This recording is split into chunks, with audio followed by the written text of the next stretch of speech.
Thank you so much, Taylor. I'm so excited to be here and to be able to share with all of you fellow coaches. As you've heard, my name is Yolanda Bronston, and I'm the head varsity girls basketball coach at St. John's Country Day School, and we're located in Orange Park, Florida. Over the past 35 years or so, I'll go ahead and say 35 so I don't really date myself, I've been involved in sports in some way, shape, or form. Either as a player, as a coach, or as a parent. And during this time, I've had the opportunity to be a part of some amazing teams that have had very strong and positive team cultures. I've also had the opportunity to be part of teams with very poor and ineffective team cultures. But the great thing was that I've been blessed to learn from both of those situations. So today, what I want to share with you is what I've learned in each of those situations on how to create and reinforce a winning team culture. So let's talk about culture.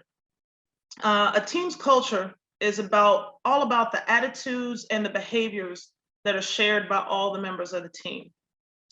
It's all about how those members work together to accomplish whatever the task at hand is. So that could be to improve on and have more successful practices. It could be to win games. It could be even to go bigger and win championships.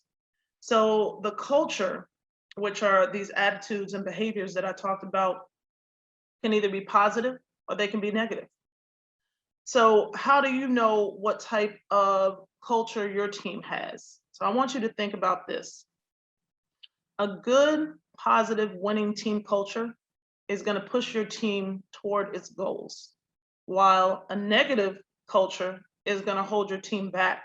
It's going to cause chaos and confusion, which we also know as drama, and it's going to create obstacles along the way. So as the saying goes, you are what you do every day. So as a team, your positive winning attitudes and behaviors must be apparent in your daily habits. Attributes like punctuality, focus, work ethic, integrity.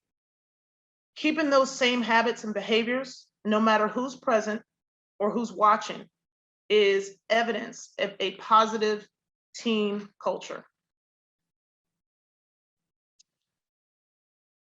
So your culture, if it's going to be an effective culture, it's got to be top down. It has to start with your coach, your head coach, and the coaching staff. So it's the coach's job to define and to lay out the culture. It's the job of each of the team members, as well as the coaching staff, to reinforce that culture, especially as new members are coming onto the team. So you have to define what's acceptable behavior and habits, what are unacceptable behavior and habits, what are our daily habits, right? So, a coach, as you're defining your culture and you're really understanding what's going to make your team great, a coach should really take the time out to know each player. At least get to know something about each player and their families. And your leadership has to be genuine and it has to be authentic, right? Especially when you're working with youth basketball. I coach at the high school level. So the kids will really see you, and they're watching. So, they really have to know that you really care about them, on and off the floor, because a player is going to want to perform and be their very best for a coach and a staff that really cares about them, right? And that coach and the staff, we have to set the example in every single way. So when we're talking about those daily habits and the culture, as a coach and a staff, we have to be on time, right? I challenge my coaches to lead in every way. We have to have well organized and thought out and executed practices, right? So that's setting the tone for what we want our team to be. It's also important that the coach and the staff realize that every player is motivated by something different. Again, I'm at the high school level. So not every high school player can or even wants to play at the next level. So when you are a high school coach, when you're a youth coach, when you're defining your culture, you have to keep this in mind, right? You have to ask this question of yourself. What do you want each athlete to leave your program with, right? When they leave your program, what attributes do you want them to take with them, right? What do you want them to take into life with them? So, that brings up a great point. I've had a lot of discussions with other coaches about, what do you focus on? When you have a big task, you have a new team, when you're really trying to create a winning program, do you focus more on culture or do you focus more on skill development? So, what I do know is this, is that talented individuals can only take a team so far. And notice that I really emphasize the word team, right? But at some point, there are going to be situations that arise, whether it's on or off the court or the playing field, that's going to require your culture to take over, right? Maybe the team is faced with some adversity. A lot of us are going through the whole thing with the pandemic, and all the situations that our team faced. It may be a close game, right? But at some point, talent is going to have to kind of step aside and the culture is really going to have to take over. So I know we've all followed teams. It may have been our own teams. We followed a team of very skilled individual players. And, as they move through their season, we've watched this team and they only for them to be beaten by a team that's less skilled than them as a team and at each individual position, right? So then at that point, everybody's wondering how in the world did this team lose to them, right? Or you may have watched a team or be a part of a team that's clearly better skilled than anyone else and is expected to win it all. So, you begin of the season, they're like, oh yeah, that's the team. Nobody can stop them. But they end up losing or they don't get to that championship game and get that big trophy that everyone expected. So in my experience, more often than not, an ineffective poor team culture plays a big part in these situations. You can have the most talented, most skilled team ever. But if your culture is not solid and your culture is not positive and your culture is not effective, then that team won't reach the level of its success that they're capable of. Now, culture is not to be confused. Your overall culture should not be confused with your defensive and offensive strategies. But it is important to note that they do and they can overlap quite a bit. So, again, I'm a high school coach.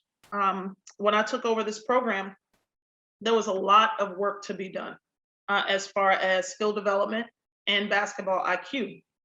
But going back to my team experiences that I mentioned earlier, I've been a part of a lot of different teams, both good and bad.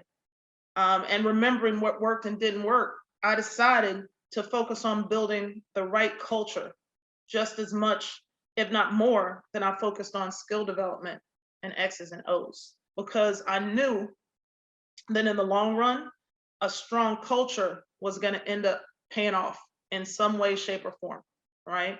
And I've actually experienced where we hit a spot where our strategy, our X's and O's got us far, but it was that culture to push ourselves that really got us to that next level that we were looking for, right?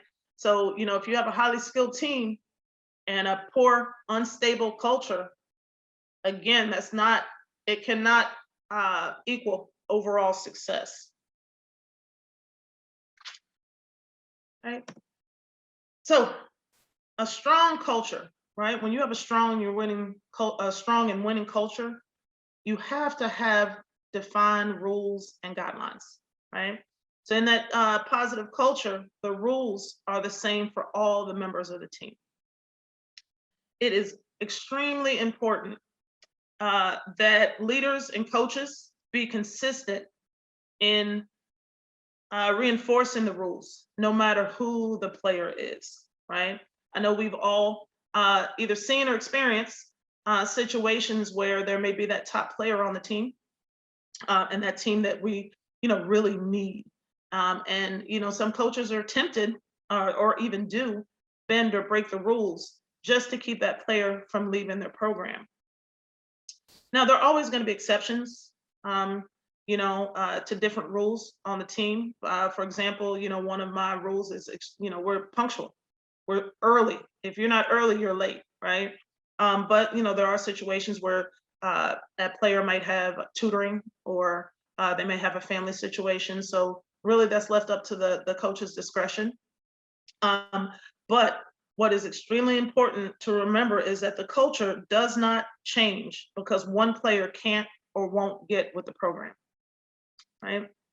So again, whether it's your leading scorer or the last player to come off the bench or a player that never even gets off the bench during a game, the team rules must apply to everyone. So, again, I've been around the game for a long time. I've been around sports for a very long time. And as a coach, I've had athletes that joined my team that didn't make it because they weren't used to a defined culture. They weren't used to being held accountable. And they didn't think that the rules always applied to them.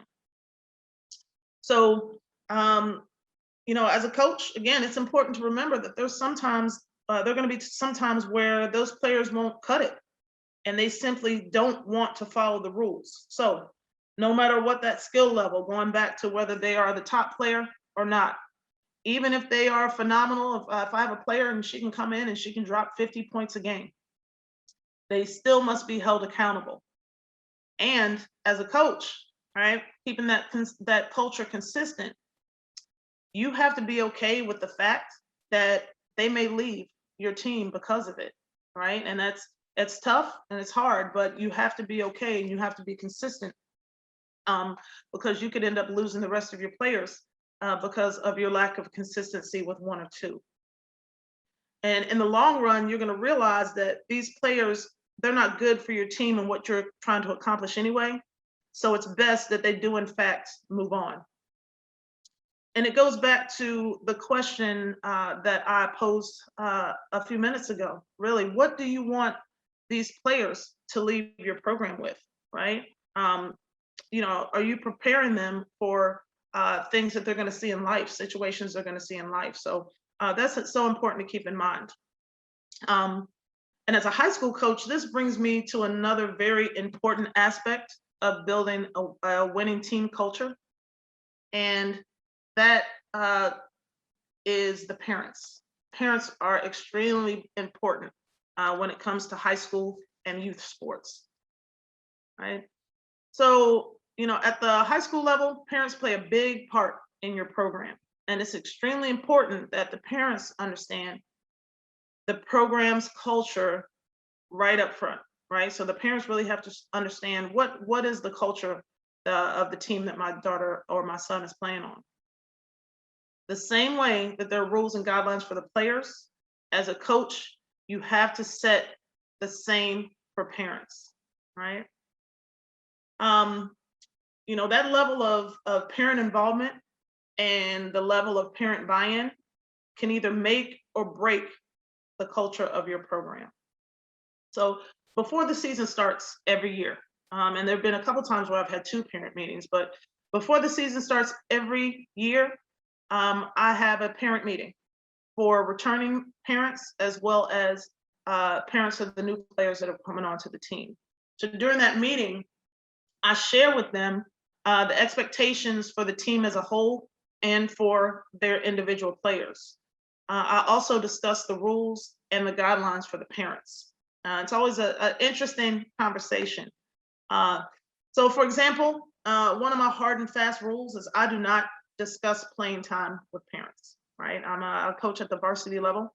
Um, and here in a bit, we'll talk about, how I really push strong communication, but I don't discuss playing time with parents. I make this very clear before the season starts. So over the years, I've had many different situations where I've had parents who were upset with their child's limited playing time. Uh, Now, early in my career, I wasn't very good at setting the rules right up front. So that made those situations even more challenging. However, as I have learned more and more from other coaches like yourselves, I've learned that I had to communicate right up front. So in these situations over the past, 5 years, because I communicated that rule up front, I was able to point back to our parent meeting. And not only did I verbalize to them what the rules were, they also get a hard copy of all the rules after the meeting. So I was able to point back uh, to what we talked about in the meeting, to the hard copy of the rules that they have. Now, they didn't always like the answer, right? And no one likes to, see their child sitting on the bench or see their child getting yelled at. But uh, even though they didn't always like the answer, they couldn't deny the fact that this rule was presented to them well in advance, right? So you have to communicate to parents right up front, right? And a lot of times I found that when the culture really starts to become strong, the athlete will kind of check their parents and say, no, mom, dad, don't go talk to coach about anything. The rules, we know the rules. So that's just another way of these athletes reinforcing the culture with their parents and families as well. So recently I read a popular sports meme, and it was geared toward parents, and it was warning the parents about the impact of their conversations on the car ride home after practices and games, and their dinner table conversation. Now, I can't remember the exact wording of the meme, but it talked about the impact that those conversations can have on their child and their child's team. So the same goes for comments and conversations that are taking place in the stands. And nowadays, especially on social media, all right? So, I know a lot of coaches that talk to athletes about their social media presence and what they're saying about the team and the school and such. But we need to have the same conversation with parents as well. So there's a very successful coach that I talk to almost daily. And he tells the parents right up front, either you're with us or against us. Either you're 100% on board or you're against us, right? Because parents are a part of the team as well. They just have a different role, their role as parents. So, I've coached very successful teams. I've been a part of very successful teams, as I mentioned before, as a player and a coach, or a parent, excuse me. And I've had the same experience with not so successful teams. And I can look back to each of those situations and I can see exactly how parents have impacted both the success or the lack of success, if you will.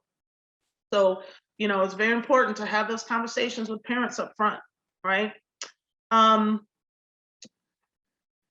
So that brings me to, one of my favorite sports quotes. And this quote is from the legendary men's head basketball coach at Michigan State University, Coach Tom Izzo. And Coach Izzo said, a player coach team is better than a coach team. So since I've found this quote and I've been here at St. John's Country Day School, my players have heard this phrase or this quote almost every day for the past 5 seasons, right?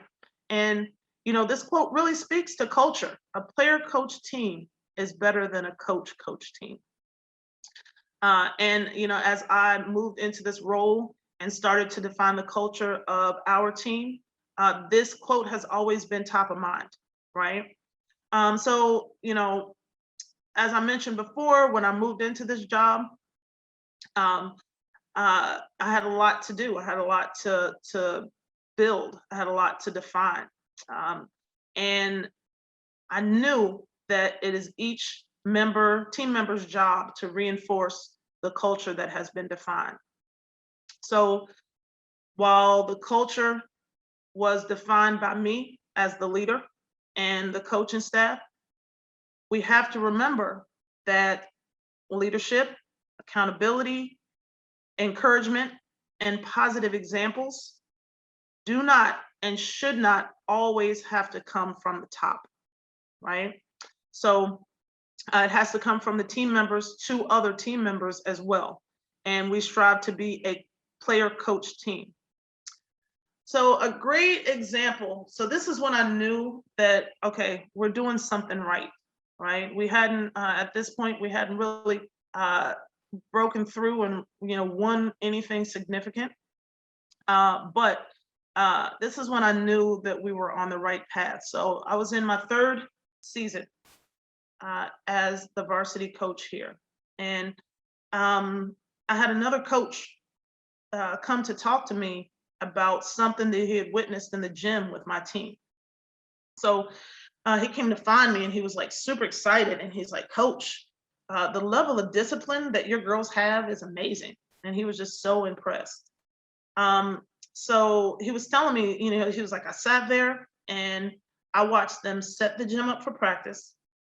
I watched them run through their individual and team warm-ups, all before you even got into the gym. He was amazed because, we're talking about high school students, and I even have some middle school students on my team. He was amazed because there was no laughing, there was no joking around, there was no slacking, right? He said they got straight to business. So his question was, how in the world did you get them to this point? So of course, when he said that, inside, my heart is just full of pride. But I explained to him, my job on campus, my job doesn't end. My work day doesn't end until about 30 to 45 minutes after the players are dismissed from school. So, the team, based on the culture that we've built, they like to get into the gym early to get started, right?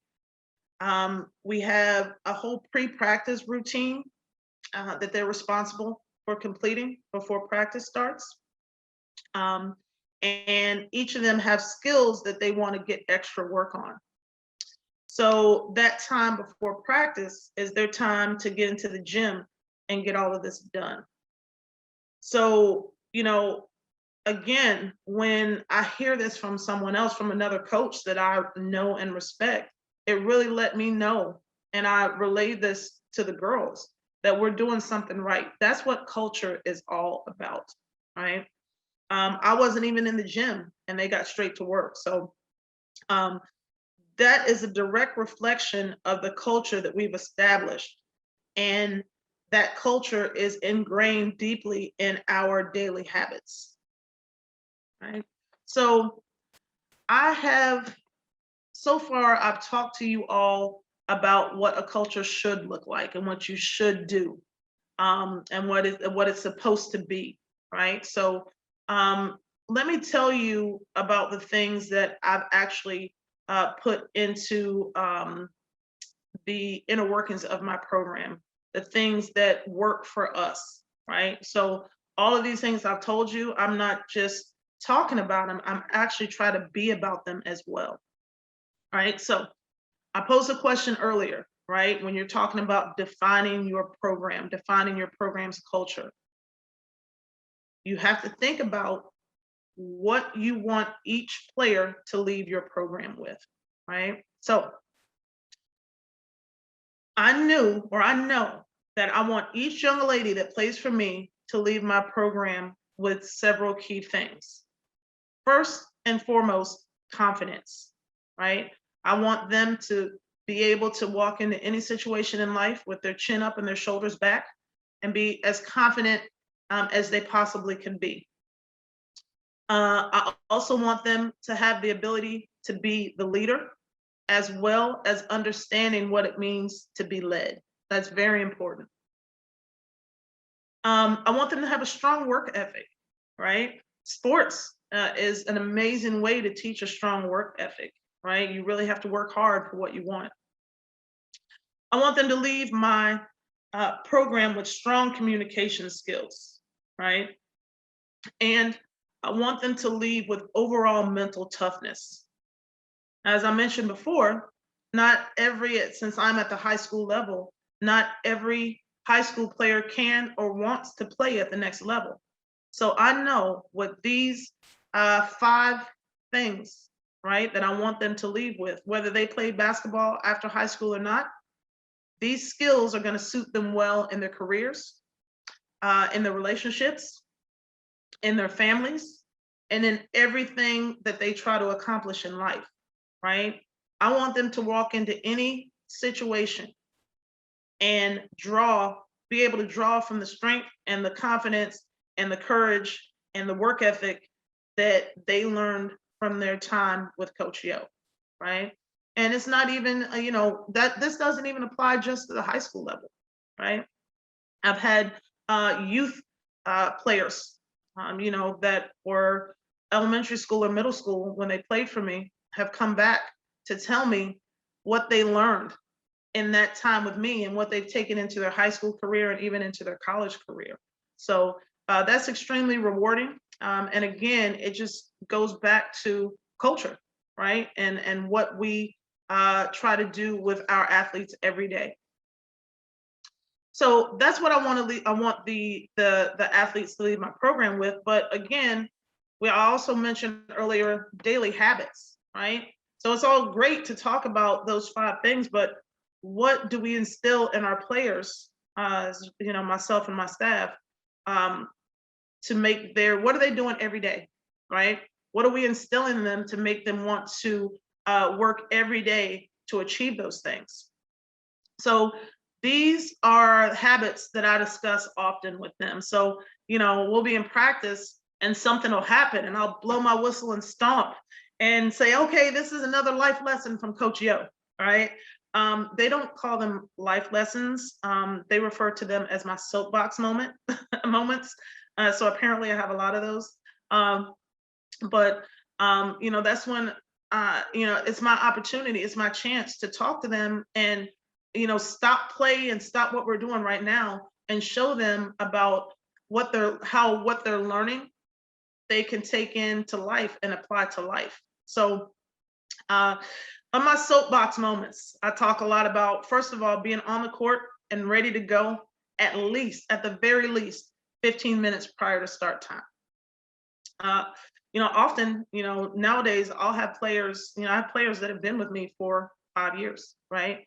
Often they'll be in the gym 30 to 45 minutes prior to start time, getting that work in and doing those things prior to practice that they know are going to make them better players and make us a better team. One of the biggest things that we talk about, and that literally daily, I might say this 3 or 4 times a day in practice. I might say this when I see them on campus as we're having conversations. We have to use our voices, right? So when they step into the court with me or they step into my office, what have you, my players are not allowed to be what I call mousy, and they're not allowed to be timid. Again, this is one of those, when I blow my whistle and say, this is a life lesson. I found this especially important for the young women that I've coached, right? We have to learn how to use our voices. So I don't allow mumbling. If you have a question, if you have a comment, if you have a concern, they're not allowed to mumble, right? They have to, again, throw that chin up, throw their shoulders back, and speak with confidence. You're not allowed to have downcast eyes when you're talking to someone, whether a coach, a teammate. You look them in the eyes. You don't cast your eyes down and look at the floor. We show confidence in everything we do, right? And for some people, uh, that doesn't come naturally, right? So what my players are learning is how to kind of fake it till you make it, right? And if you continually do something again daily, it's going to become a habit. So I've literally seen players that have left my program that are totally different when they graduate than when they started. And again, that makes me very proud and lets me know that we're doing something right. Uh, Accountability is so important. And I mentioned earlier that, things like accountability does not always have to be top down. So I encourage my players to hold themselves accountable and to hold each other accountable, right? Because life is going to hold them accountable, right? And again, another life lesson from Coach Yo: when you get into a job, uh, or when you start your own business, whatever, you have to be held accountable, and you have to hold your coworkers, your employees. There has to be a high level of accountability. So that's something that I hope my players learn on the basketball court. We also take a game-like approach to all of our practice activities every day, right? And if I feel like we're not going game-like and we're not given everything that we have, I blow the whistle and we start all over, right? And that includes our warm-ups. That includes our stretching. When we step on the court, we're about business. It's time to focus. So we take that game-like approach to all practice activities, right? Other daily habits. We don't walk in practice. When it's time to go from drill to drill, when it's time to have a water break, when it's time to move to a different spot on the floor, we hustle, right? We jog. We don't walk in practice. I like that. I like to do that for, just added conditioning.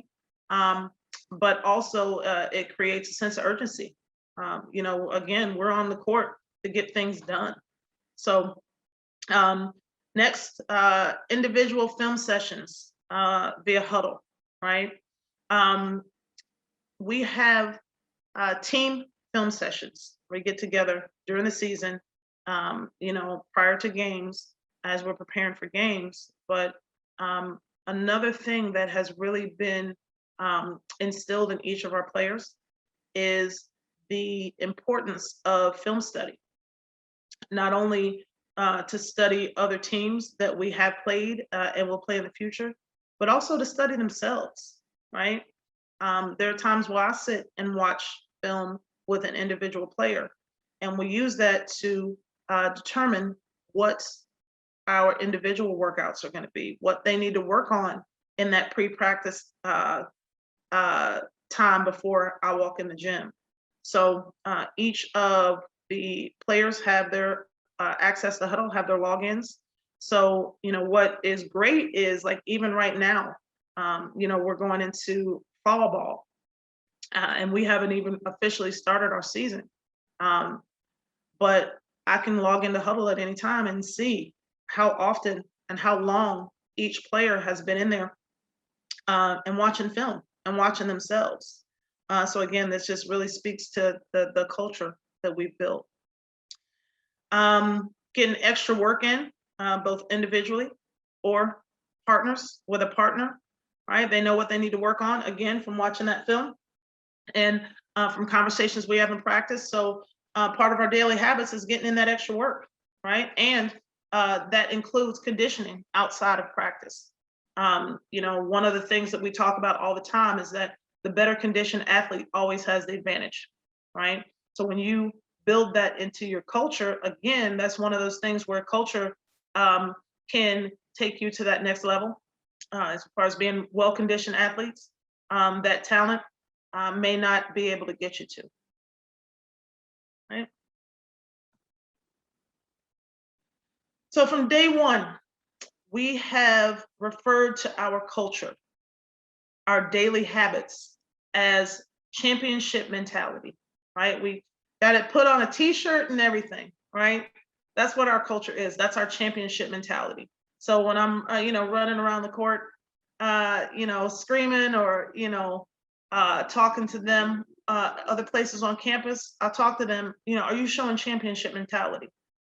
In the classroom, show championship mentality. that championship mentality and that culture started well before we won anything at all, right? The focus wasn't winning. The focus was having a winning culture. And when you do that, and that mentality, then the wins are going to come. So, I tell them, right? And they tell each other, right? That accountability. We must think and act like a champion to be a champion, right? Every day, we have to have championship habits. Those daily habits of championship mentality have to be both on and off the court, right? So again, I mean, this started before we won anything at all.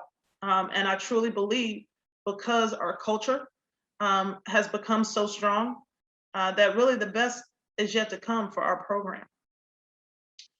So, you may be watching, right? You're watching me, you may be taking a couple notes, hopefully, if I've helped you in any way, and you may be thinking, all right, Coach Joe, I hear you, right? None of this is really new, right? I do all this. I've got a great relationship with my players. I've got rules in place that we follow. The parents are bought in to our program and to what we're trying to do. But we haven't won any games. We're not winning a lot of games. We're not winning championships, right?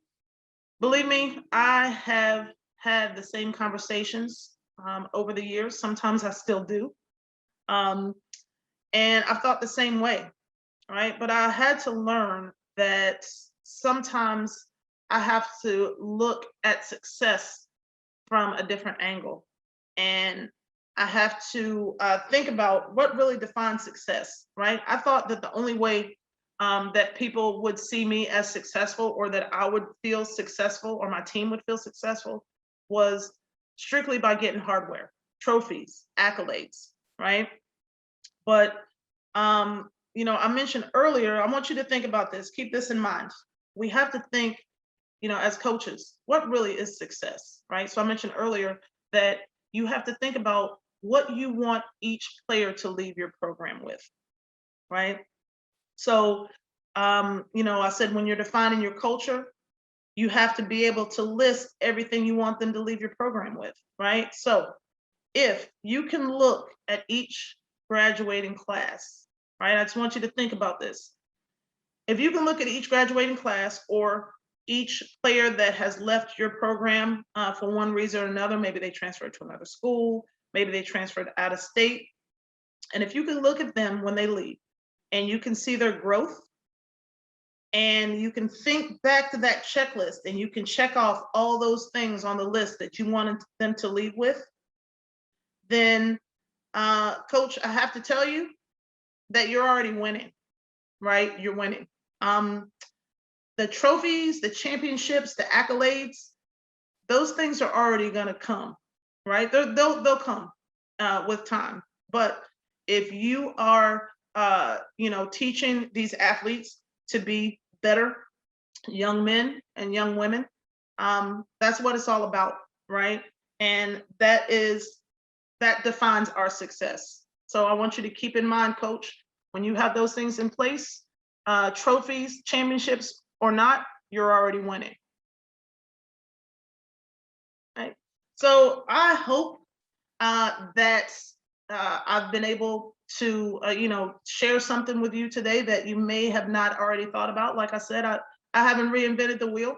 I've picked up a lot of information over the years from some amazing coaches and some not so amazing coaches and situations. But as I mentioned earlier, I've learned from all of them. So I want to thank each and every one of you for taking the time to listen to me today. I want to give a huge shout out to Hudl for this amazing opportunity. I'm so blessed and thankful and grateful to be a part of Swish 21, right? So good luck to all you coaches as your seasons are going on right now and as you move into your seasons this year. And I have to end everything I say with go Spartans.